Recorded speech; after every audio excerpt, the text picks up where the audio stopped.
Hello, my gardening friends. Today is a major work day. I'm going to be working in the beds behind me, near the porch, by the front door. This is my upper terrace area. We need to do some maintenance, big time maintenance, and I'd like to rework this bed in particular a little bit. So I'm just gonna do a little before shots, and then we'll do an after. This is what the upper terrace is looking like right now. We've got work to do.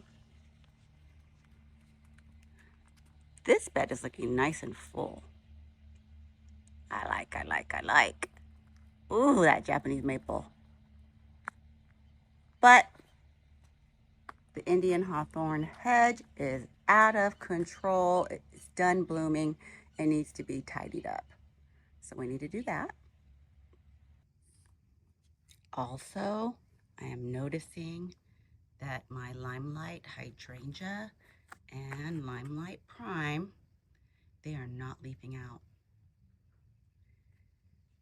I'm going to investigate those, check around the roots, scratch the branches to see if these are still viable and have any life in them. I'll probably just leave it in for this season, see what happens. If they're done, they're done. We'll pull it. Whereas this little lime punch hydrangea is totally leafed out. It's the newest addition to this hydrangea bed.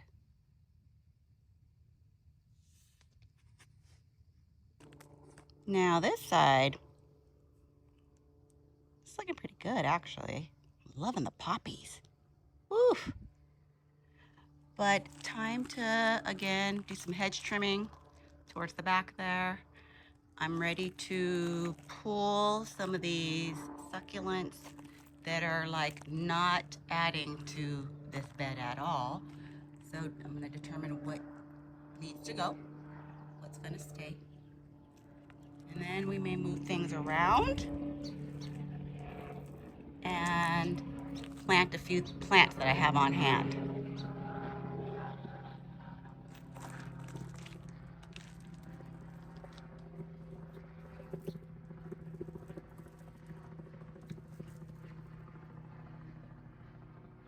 Clean up underneath that fig tree there. Decide if one of these purple fountain grasses needs to be moved after we make room in that area. We'll see. Decisions will be made. Woo-wee! I got all that pulled out. And that was like a beast of a workout. Look at all that. And all that pulled out right there too. I am a sweaty, dirty, snot-nosed mess. Oh my gosh, this was such hard work. Somebody coined the phrase yardening. Yardening, that's what this was today. This was yard work, not gardening, but very rewarding. The maintenance and the editing phase is complete. Let me show you. Hours later, this side's in the shade now, this side's in the sun.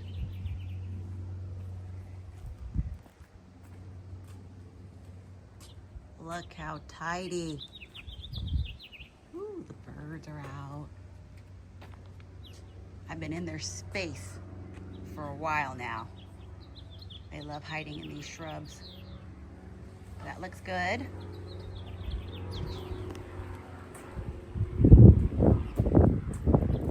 And that side's looking all tidy. Shapely. I love the forms. The green backdrop makes a difference. Tried to shape that up a little more, have it be more spherical. You can see how much editing I did. around behind the bird bath.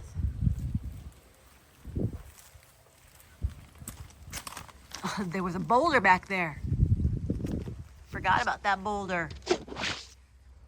Took all those succulents out that didn't make sense anymore, and they were way overgrown. And now this area can really breathe.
Caught that, but the shovel handle got me right in the chin.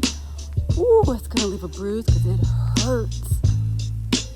Ooh, it's time for me to wrap this up for today.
We move the purple fountain grass into that spot right there. And now we've got 3 in a triangle. I think that is going to be a better show and more proportioned, really. More room for it to grow. And I wanted to provide that little backdrop underneath the flamethrower tree and behind the bird bath. So the purple fountain grass with the plumes dancing around behind it. Can you see that? Can you picture that? That's the vision. And then, since I made room over here, this is where the purple fountain grass was, I moved the aster back. It was here, really close to my sedum autumn joy, and now that's got plenty of room to grow and be its best self. Yes.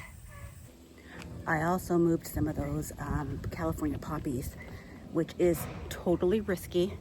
They do not like to be moved. They have a super long taproot, but we're gonna try it anyways. I moved 2 of them and I cut them way back. And I'm putting them in the California native garden. And as you saw with my transplanting, I am like thoroughly watering all my plants, and I need to make sure that they're very well hydrated so that the transplant takes. Okay, let me show you the poppies. Not much to see with the poppies, really. So we got one here, cut it way back, and we've got another one right there, and then that one was by seed earlier. So we got some on this side, and we've got plenty on that side. So just wanted to add some to the other side of the walkway. All these tadpoles in here. Have you guys had this happen? Where you have like 1 million tadpole babies in your bird bath? If so, please let me know. And what do you do with these? I don't have a pond. I don't have a water feature that I can transfer these to. So what to do? For now, I'm going to give them water. Okay, friends, it's the next day, and I had a few revelations as I was editing my video. And I think what I'm doing now is practicing the 3 R's of landscape design, okay? So the rule of 3, repetition, and restraint. So I'm gonna take you around this bed and kind of talk it through as to why I'm gonna leave the bed as is for now. All right, let's talk. All right, the rule of 3. We've got our 3 purple fountain grasses. Check. 3 kickin' purple asters. We got 1, 2, and there's the 3rd. Check. 3 more dwarf asters right here. 1, 2, and 3. Check. And without even knowing it, I have created a color palette in this bed of purple and orange. And I have 3 pops of orange in 3 different plants. So that wild plant is the honey apricot rose. We've got the Mikado poppies there. And this plant right here beside the bird bath is the Tacoma plant. It's these beautiful burnt orange tubular flowers, super drought tolerant, heat tolerant, North American native plant, all the wonderful things. So 3 pops of orange. A little bit more orange accent here in that Golem Jade, which is stunning. And I just added another one behind the one that was already there just to amp that up a little bit because I think that is so beautiful. And then those aloes right there.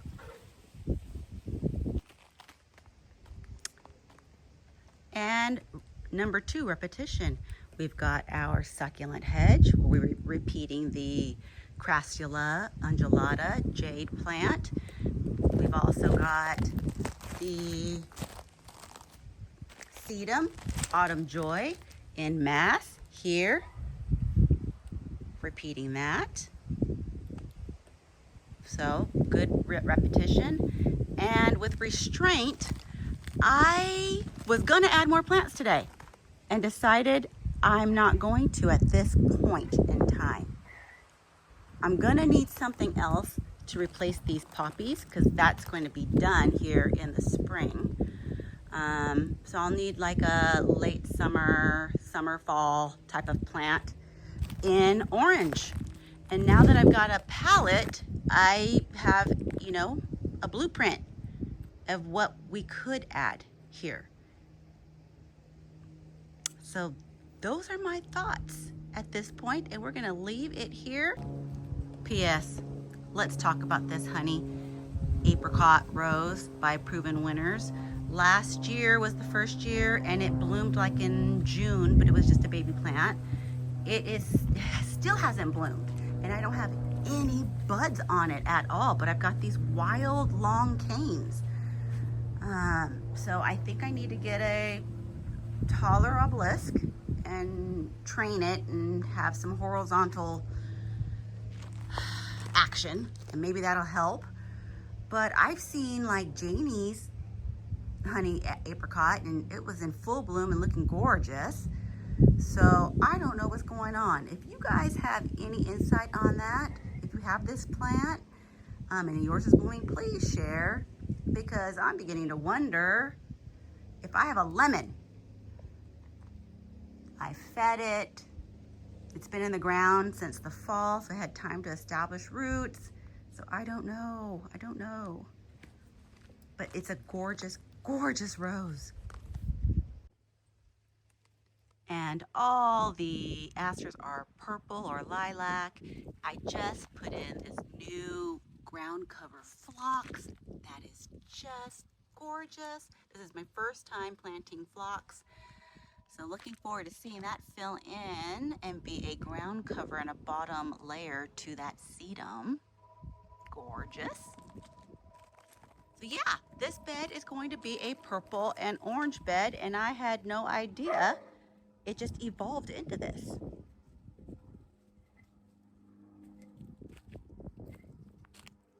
Last but not least, look at this lilac. It's beautiful. And it smells divine.